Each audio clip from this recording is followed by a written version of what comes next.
Today we're talking about attachment styles, negative cycles that we get into based on our attachment styles, and based on our personality types. More on that in a second. And how to interrupt those negative cycles and do something else, something that's positive.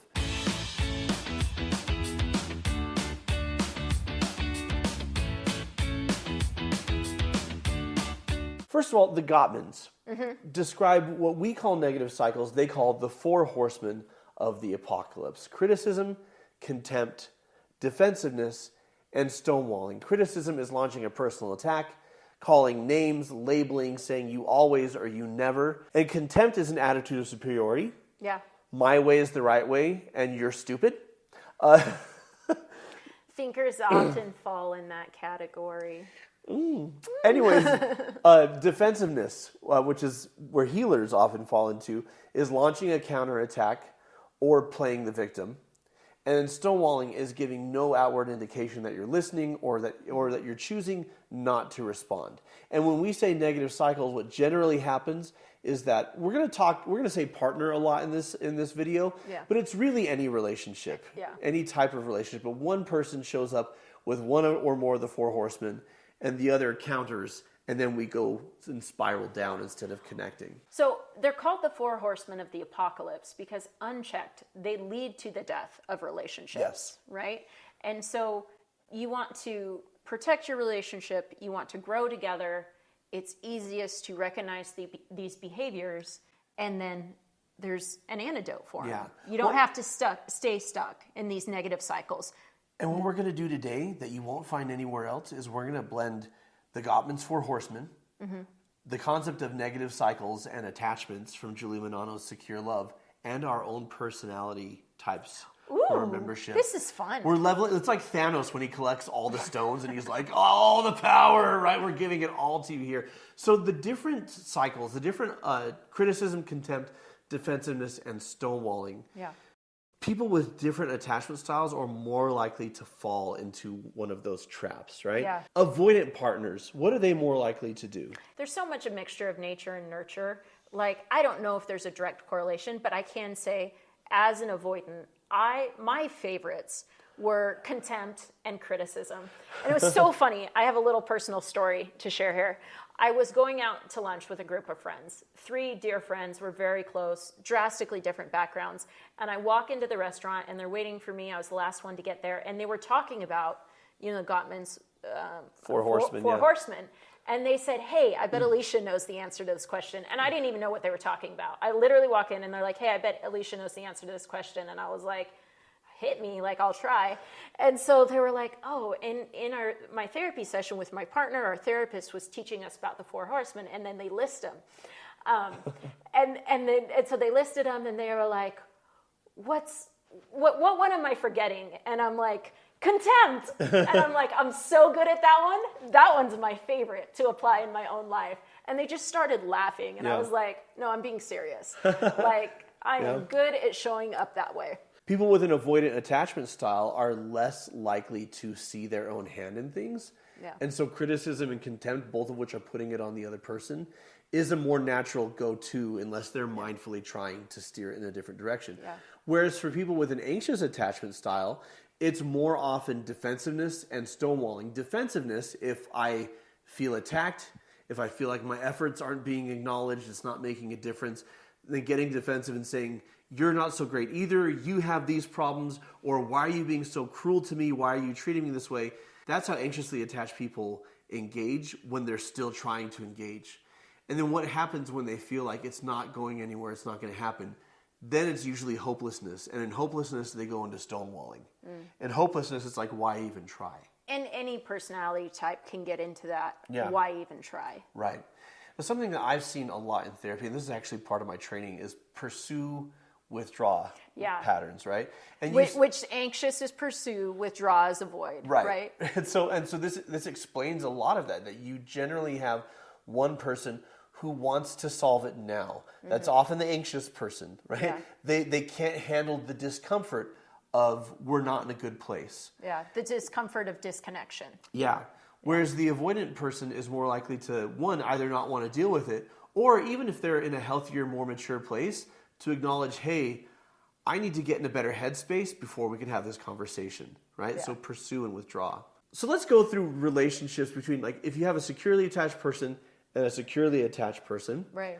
they're more likely to not get involved in negative cycles or the Four Horsemen. They're more likely to be accountable and humble and listening and empathetic and encouraging as an overall climate, right? And when they get it wrong, they're going to come back and make it right and take ownership.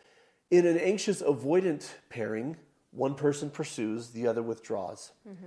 And then the person who withdraws feels attacked, and the person who pursues feels neglected, right, or unwanted. In avoidant pairings, they tend to actually get along pretty well on the surface because they just don't deal with stuff. Right, It's right. like, we're going to keep the peace, we're going to let this slide, we're going to let it go. And don't get me wrong, like a little bit of that is a great thing. Being able to say it's not a big deal, just going to let it go.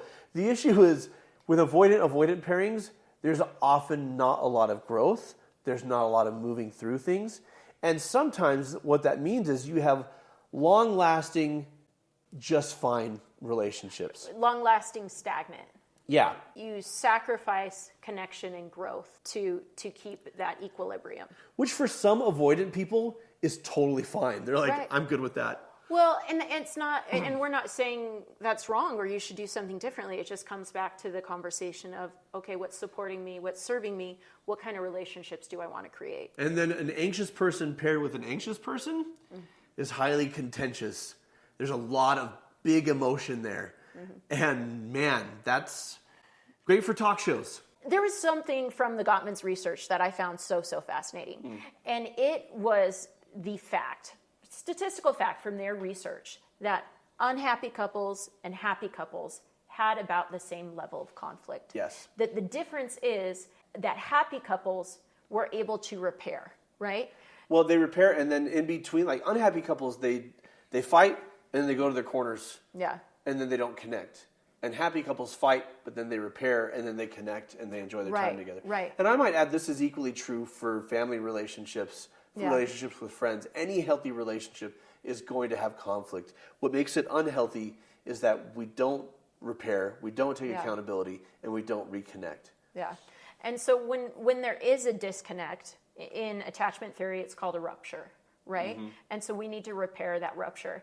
And I don't know what anybody else's life experience is like, but I know for me personally, like I saw the conflict as the problem, right? And it's like we need to avoid conflict. And in reality, conflict is going to happen because we are different people having different life experiences. And we all need to connect, and we all need safe connection. And at times when we're seeking safe connection, there is going to be conflict. Yeah. There's going to be misunderstandings. And our opportunity is to connect and grow closer through that conflict. And if you grew up or were in an environment where that was like, that didn't ever happen, it's going to feel like a fairy tale. It's like, that's something you read about in books. That doesn't happen in real life. But I'd like to bring up the point, because if you're dealing with insecure attachment, whatever combination that may be, Sure. you are actually addressing two problems, or trying to address two problems at the same time. And I'm going to read you a quote from Julie Manano's book, Secure Love. And in there she says, when you and your partner enter a negative communication cycle, you're managing two problems at once.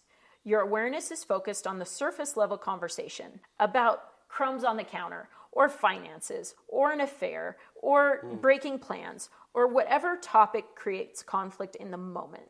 These problems are real, and your relationship won't work unless you and your partner can find ways to resolve them. But that's virtually impossible when another, much more powerful conversation about unmet attachment needs is lurking below the surface. And so negative cycles happen when couples are communicating with each other in ways that create ruptures. Just because a topic is tough doesn't mean that the discussion around the topic should inspire feelings of being unappreciated, unheard, invalidated, rejected, unsafe, right? So we've all experienced the Four Horsemen. We've all used the Four Horsemen. What is the solution? What are the antidotes? Well, I'm glad you asked. No, because it's all about creating what Julie Manano says is a attachment-friendly environment. Yeah. So instead of criticism, Gentle startup is what the Gottmans call it. And what that looks like is expressing a positive need. Instead of you never clean up after yourself, if you would remember to pick your socks up, I would feel so loved and respected.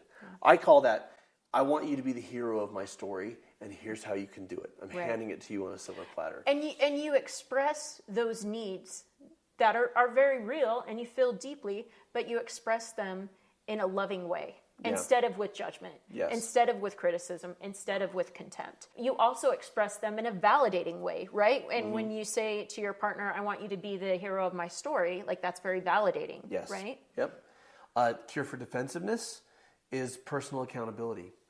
There's no quicker way to deflate someone being upset with you than for you to look at them square in the face and say with humility and sincerity, yeah, you're right. And I messed that up.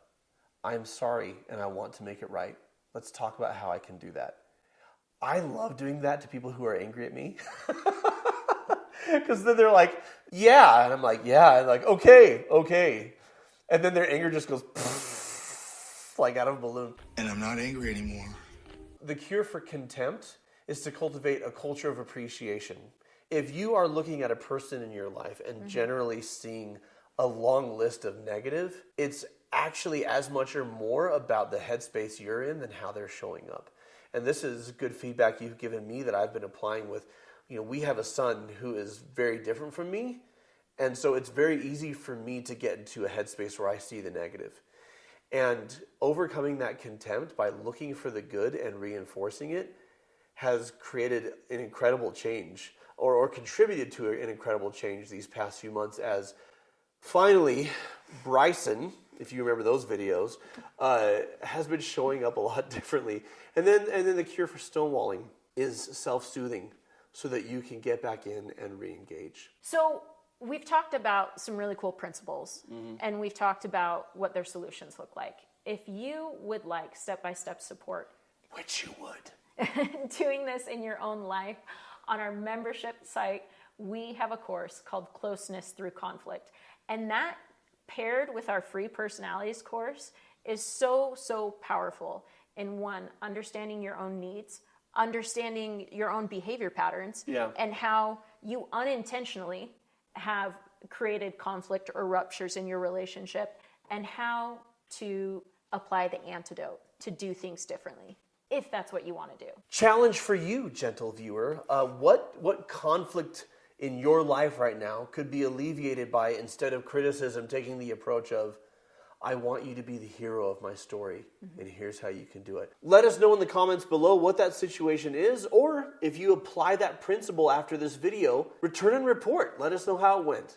We want to hear your wins. Until next time, folks, keep shining. We need your light.